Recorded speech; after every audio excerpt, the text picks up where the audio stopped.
during movement, we can see that we now have a 3D fix, actually plus or minus 4.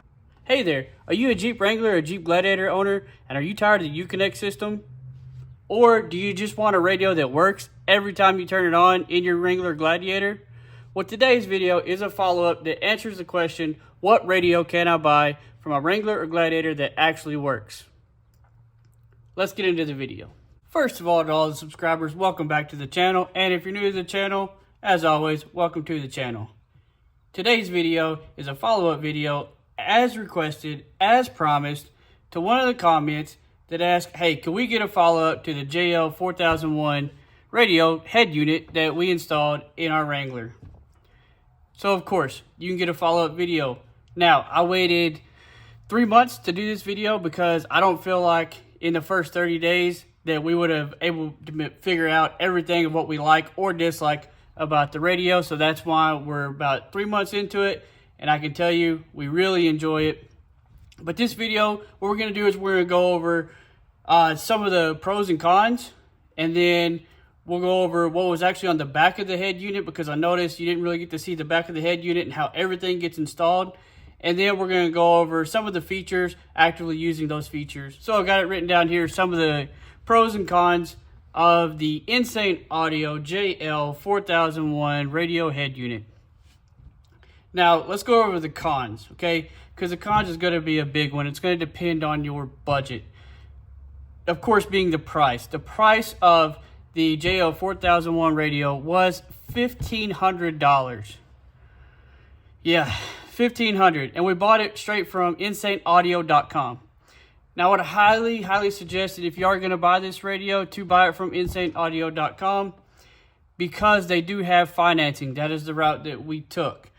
They have, depending on your credit, you can get a low monthly payment. If you can afford most of it, but not all of it, I would say do that.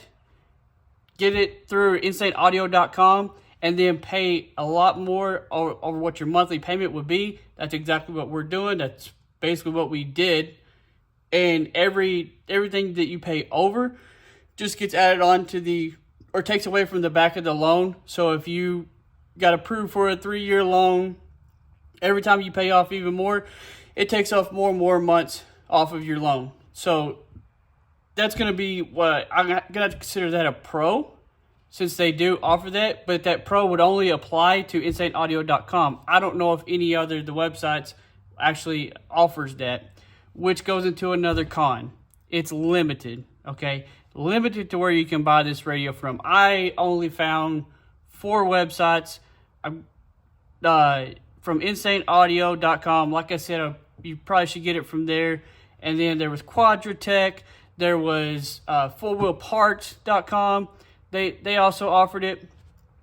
I haven't seen it in stores in 4 Wheel Parts. I don't even know, so I don't know if they actually have it in store, which is obviously the con is the limited availability where you can buy this radio. You can't just go into your local Best Buy. You still got one of those around and buy one of these Insane Audio JL4001s, which is another issue that we saw was where we're going to buy it from.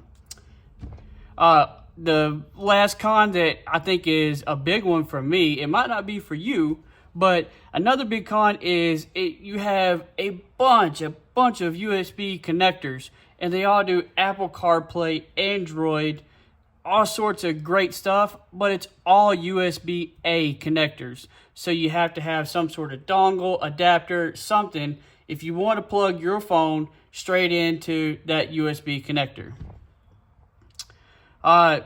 That's really all the cons I can think of. So if you're out by now, sorry, but like I said, there's the pros that kind of help you out there, with the financing being one of the major pros. You know me, I like to buy things on a budget if I can. The install, let's talk about the install. If you didn't see the video, I'll post a link of the video. The install was actually super easy. It was the guide. They have a online guide for you, and that obviously that guide will be there whenever you need it. You think, mate, did I do that right? You know, whatever. So it's not one of those that you just, the install guide, you use it and you throw it away. You also want to make sure that you have body panel tools. I have here my kit of body panel tools that helped us out with the install. I covered it a little bit on the end of the install video, but these are all the body panel tools. We use most of them. If you've done any maintenance on your Jeep Wrangler or Gladiator, you know how much they like to use the plastic clips in there.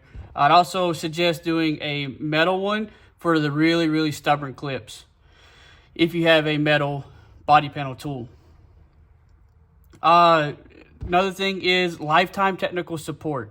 Okay, I don't know any other radio that I've ever bought that actually gave me lifetime technical support. So anytime you have a problem with the radio, which like I said, thankfully I waited to do this video because we have had some issues, specifically with the navigation system. We'll go over that. But we were able to call them or really just email them, kind of like a text thing, and tell them, hey, this is what's going on. And they contact us and they tell us what the next route is, what we can go through, or what route we can take. It has tons of features. You can go on the website and it lists all the features that's available for the radio. But I wrote down some right here. It has navigation both on and off road. So, you know, Jeeps, man, going off road, wherever you're going, they still got you for the navigation system.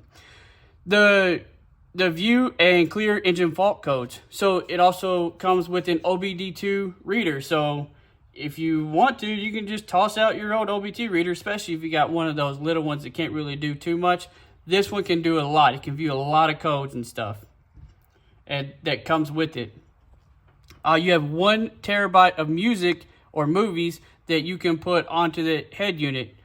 You just take a SD card, slap it in there, save it to the memory that's on the head unit, and there you go, 1 terabyte. You have the kids shut up on the long trip to Disney. It has Wi-Fi and Bluetooth, and antennas on the back of it, and you can have up to 4 cameras. So if you want to do a whole double 360, 1080 views all the way around, you can do that with the 4 cameras, if you know how to do that. Okay, we only had the backup camera. I'm being honest, the wife never uses it. Okay, but it's there. It does have a spot for the backup camera for the rear camera, and they're all labeled. So I believe that's it for the pros and cons. Just from what I could pick out, like I said, you can go back to the website. You can see all the features it has available. So now let's take a look at that head unit. Okay, welcome back. And here we are at the back of the head unit. We're on the InsaneAudio.com website, and this has a better description over what's over on the back. So you can see up here, there's a full diagram that explains where everything is at, what everything does, where to connect all your connectors. So we start over here. We have our 15 amp fuse. With this fuse, it gets shipped with the head unit. So you want to make sure that you remove this fuse and make sure that the contactor is still closed. It's not broken, blown, anything like that. And then you put it back in. Now make sure that, of course, the batteries are disconnected because you don't want any shorts to happen and to fry any electrical components that are inside. Just below that is our main connector where the main wiring harness connects into. And then over here we have our cluster of connectors. Now on the bottom, this is where all of the accessories are going to plug into. They're all keyed, so you don't ever have to worry about, hey, I don't know if this one goes here or this one goes here. They're all keyed different, so there's no way to install one the wrong way. So you make sure all of those are good and secure. Right next to it, we have our mic connector, and then we have our optical in, and then we have the blue piece right here. That's for your radio. Down here at the bottom, we have our 3 coaxial connectors. This first one right here is going to be for your Wi-Fi, and then in the middle is going to be for your Bluetooth. Those 2 antennas do get shipped with the radio. And then, of course, we have our navigation at the very end. These are coaxial connectors, so don't just get a wrench and try and monkey around and over torque these things. They're supposed to be put on there hand tight or finger tight. Make sure that whenever you do your GPS that you route it behind these antennas or underneath these antennas right here and all the way down through here. You're going to have a bunch of wires. It's going to be a whole bundle of wires. You want to make sure that the GPS connector or the GPS cord does not get routed through those, because any interference will mess up your GPS system. Then you can just route it all the way down the side of the radio and then let the entire bundle fall behind the head unit. Do not wrap it up into any type of coil, because that will also mess up your GPS system. Hey, you like this video and you find it helpful? Well, make sure you click that like button so it can help others too. But now, there was only a way you knew when the next video dropped first. I'll think about it. Let's get back to the video. Okay, before we get too far into this, I have to talk about the navigation system. If you remember correctly from the install video, we made some mistakes. Well, we tried to fix them, and yet we made more mistakes because, I'll be honest, I'm learning navigation. I haven't dealt with navigation before. So when we first installed it, we installed it like this, behind the head unit. Contacted them, they said no go, can't do it, has to be installed in this configuration, basically, right? And it has to be pointed in some special type of way. So what we did was cut our little hole right there in the back of here and in the front of there, and we had a navigation system mounted up here. However, do not do that. Do not do what we did, okay? Because it will only work like that for only a few days, and then I got frustrated yet again. I contacted them back. I said, hey, you told me to do this and I did this. And they said, did you install it flat? I said, yes, obviously it's flat. It's on a flat surface. It's facing just the way that you told me in the email. And then they said, well, where did you place it? I'm like, well, on the dash, like you said. And they said, no, where at on the dash? And so we go back and forth. We looked at it and they said, well, it can't be installed near the head unit. I'm assuming this isn't right on top of the head unit. It's just near the head unit, whatever. So we come out here, we remove this piece, and then we lift it up, aim it to the sky, and sure enough, the navigation starts working yet again. So what I would highly, highly, highly suggest is to run your cable.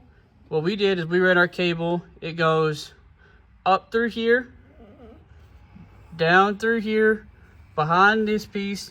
There's a bunch of little clips back here that you have to remove. It goes all the way up here, and this is the way you want to install your head unit. This is perfect. It's out of the way. It works every time. We've had it this way for a little while now, and we have yet to have a problem with it. So it literally, the end of the cord has to be facing that way. It has to be setting just like this, and it cannot be near anything that could cause a magnetic electronic interference, basically. So because there was Wi-Fi and Bluetooth, there is Wi-Fi and Bluetooth in the back of this, these signals were interfering with the GPS up here. From my interpretation, the way they had talked was, don't put it right here, don't put it on top of the unit as you put it in. But they literally mean, don't put it anywhere up here. It can't go here. You can put it over there, you can put it in there, you can put it in different places all across the Jeep.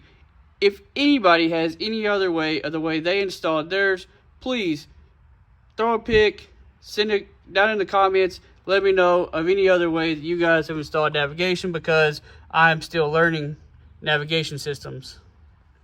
Okay, here we are back at the head unit. Let's see what $1,500 gets us.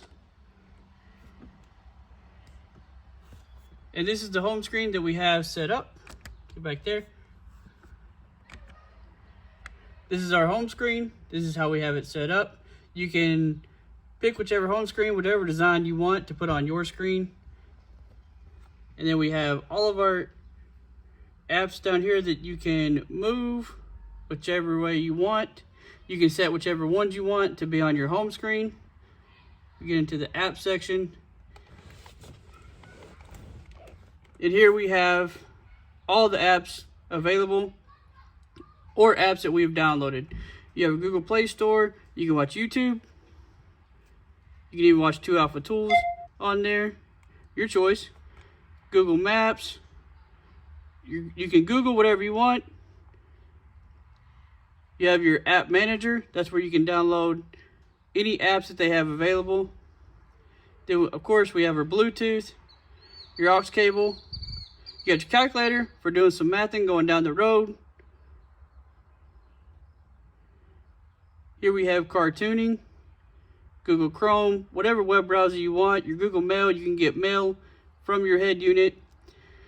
And then we have our GPS signal, which we'll go over here in a second. Start with our navigation that we have right here.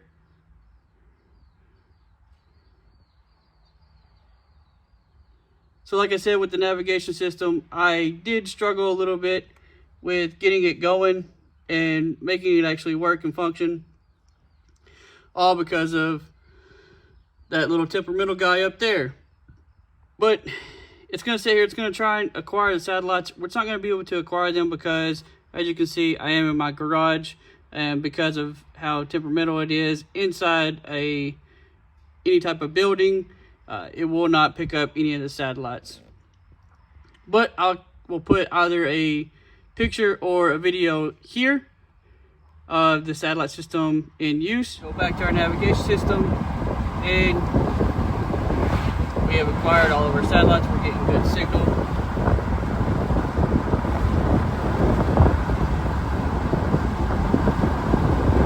Try with your speed, your heading, all the satellites you can see.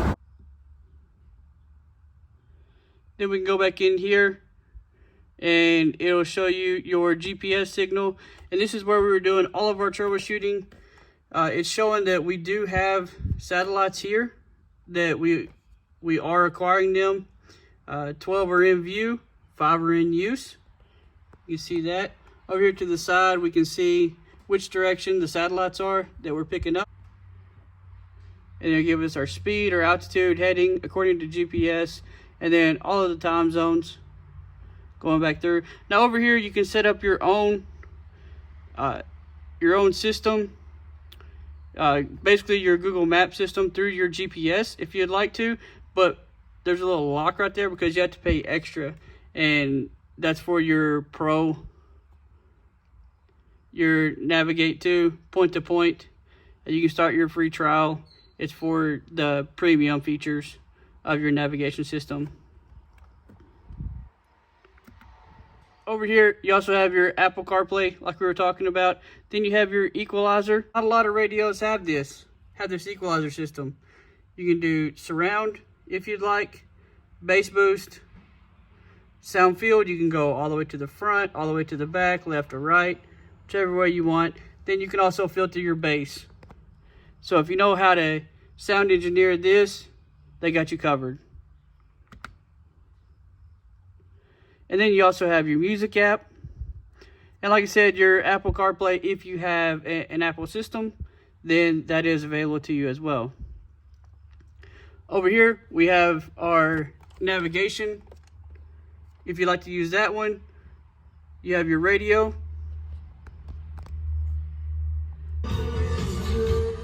Click on our radio app. So for your FM stations, you have a total of 18 FM stations that you can dial in, and then you also have a total of 12 AM stations for the guy that still listens to AM.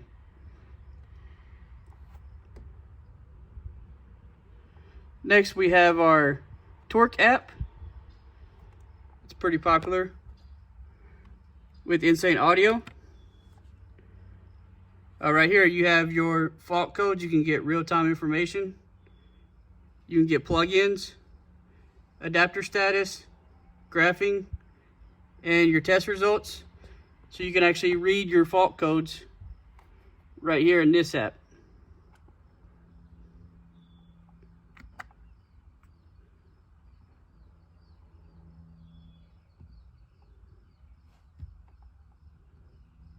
This is the way we normally have it set up when we're going down the road.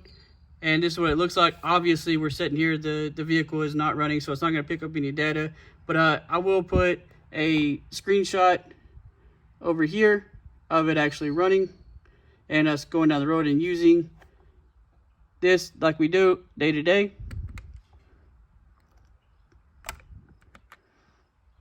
And then when you got all these apps open, just like any other phone system, you can close all these apps just like that. This is your settings where you can go into and you can input all of your personal information in here, so it links to all your accounts. For the storage, internal storage, I know it said a terabyte. Internal storage on here is 60 gigs. And then down here, you have where you can put your SD card inside there, and that can go up to a terabyte. It did not come with an SD card. And then you have your GPS card that you can take out here and plug it into a computer and update it that way, or you can do it over the head unit itself. Now, last thing I want to mention is we'll go back in here and we'll talk about the Apple CarPlay. Like I said, one of the cons of this system is in the back. All the wiring does plug in, and we ran it like you could see in the video. We ran it all the way through here, and it comes out down through the glove box. But you can see all these connectors. They are all labeled,